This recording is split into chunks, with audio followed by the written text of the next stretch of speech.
अऊज़ु बिल्लाहि मिनश शैतानिर रजीम बिस्मिल्लाहिर्रहमानिर्रहीम अल्लाहुम्मा सल्लि अला मुहम्मदिन व आलि मुहम्मद व अज्जिल फरजहुम। अस्सलामु अलैकुम व रहमतुल्लाह।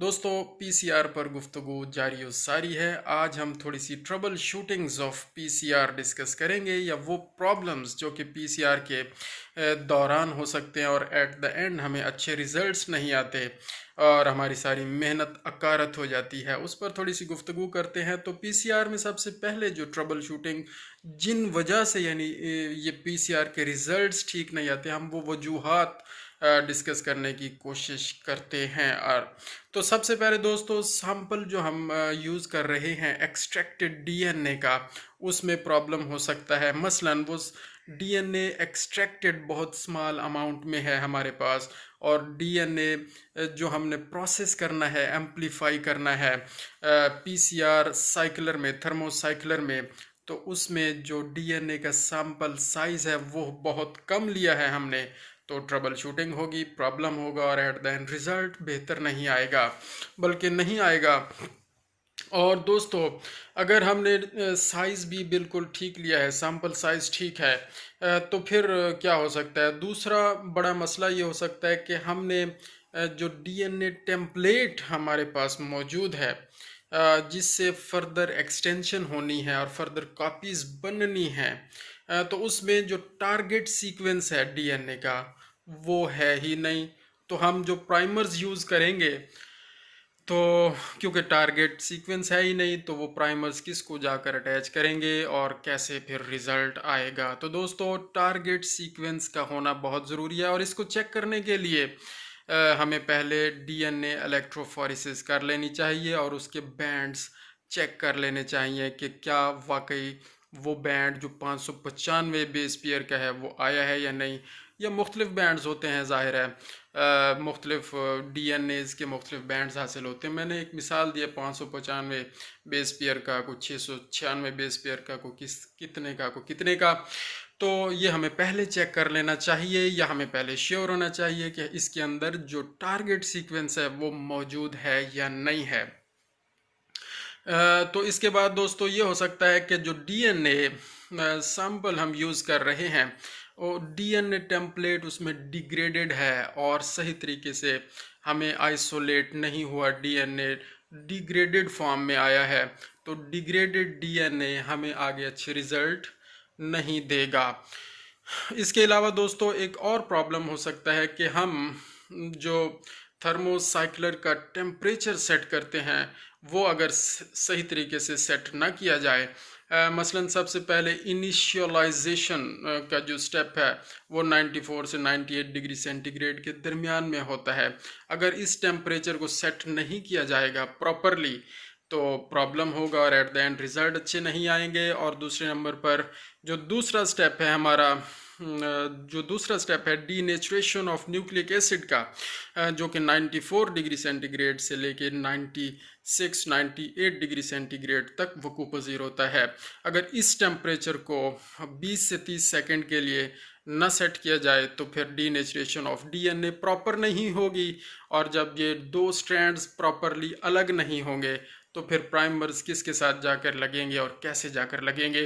तो ये ट्रबल शूटिंग हो सकती है दोस्तों। तो हमें हर स्टेप को सॉर्ट आउट करना पड़ेगा कि कहाँ हमारी गलती है। और मुझे लगता है जो मेरा एक्सपीरियंस हुआ है वो ये है कि ये जो थर्मोसाइक्लर का टेम्परेचर एडजस्टमेंट प्रोसेस है, ये बहुत ज़्यादा अहम है, और अक्सर हम गलती यहीं पर कर जाते हैं कि टेम्परेचर की जो रेंज है उसको प्रॉपरली उतने टाइम के लिए सेट नहीं करते जितना टाइम रिकमेंडेड है।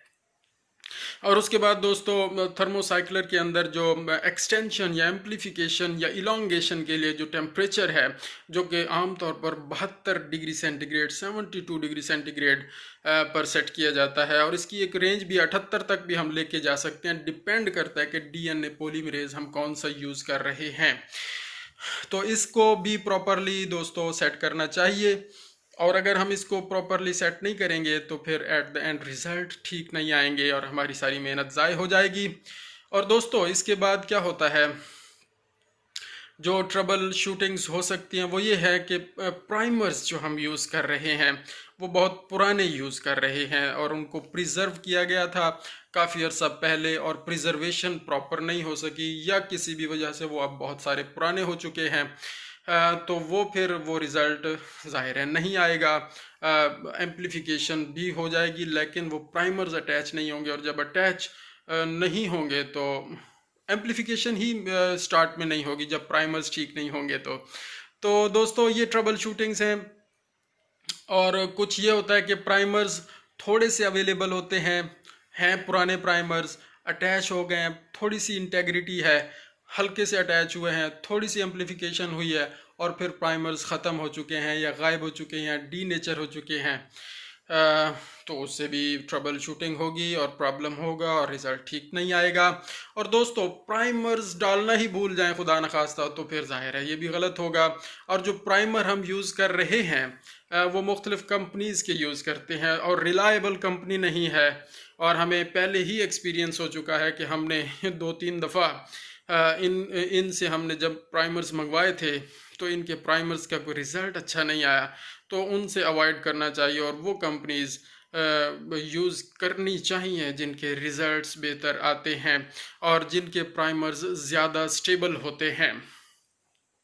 अच्छा दोस्तों, प्राइमर्स अच्छे भी हों, स्पेसिफिक भी हों, और जैसे हमने बताया कि प्राइमर्स बहुत कम उनको उनके अमाउंट कह लें या साइज़ कह लें जो उसके अंदर मौजूद होते हैं वो बहुत कम हों, तो उसकी वजह से भी ट्रबल शूटिंग होगी। और इसके अलावा दोस्तों टैक पॉलीमरेज एंजाइम जो कि डीएनए पॉलीमरेज एंजाइम है एक्चुअली, और डीएनए पॉलीमराइजेशन के लिए यूज़ होता है। अगर हम वो डालना भूल जाएं और अगर डाल दें और उतना ना डालें जितना डालना चाहिए, साइज़ और उसकी अमाउंट जो रिकमेंडेड है उससे कम हो जाए, तो ये सारी ट्रबल शूटिंग होगी। और दोस्तों जब एट द एंड हमारे पास जो प्रोडक्ट आनी है वो इस बात पर भी मुनहसर है कि हमने थर्मोसाइक्लर को कितनी दफ़ा रिपीट किया। थर्मल साइकिल 5 मरतबा उसके साइकिल्स लगाए हैं, 10 मरतबा लगाए हैं, 20 मरतबा लगाए हैं या 30 मरतबा लगाए हैं, और हमें कितनी इलोंगेशन चाहिए और कितनी कॉपीज़ चाहिए, तो उसके हिसाब से हमें जो प्रोडक्ट हासिल होगी इस बात पे इन्हसार करती है कि साइकिल्स कितने रिपीट हुए हैं। तो कम अज़ कम 5 से ऊपर साइकिल्स रिपीट होने चाहिए प्रॉपर एम्प्लीफिकेशन ऑफ डीएनए के लिए। 5 से कम अगर साइकिल रह जाएंगे तो रिज़ल्ट कॉपीज़ बनेंगी, लेकिन वो फिर इतनी नहीं बनेगी कि प्राइमर्स उनको जाकर अटैच करें और वो फिर हमारे पास रिज़ल्ट शो हो।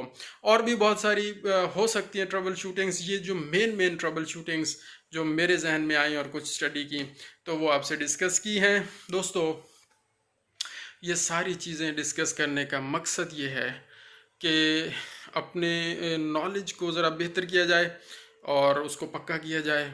और जब तक नॉलेज मासूम अलैहिस्सलाम का फरमान है कि जब तक आप अपना नॉलेज शेयर नहीं करेंगे वो पुख्ता नहीं होगा।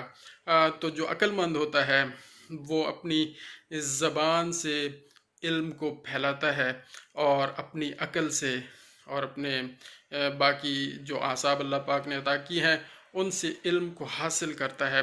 तो ये सदका जारिया है। अल्लाह ताला आप सबको जज़ा खैर दे। जज़ाकुमुल्लाहु खैरा। अल्लाहुम्मा सल्लि अला मुहम्मदिन व आलि मुहम्मद वअज्जिल फरजहुम।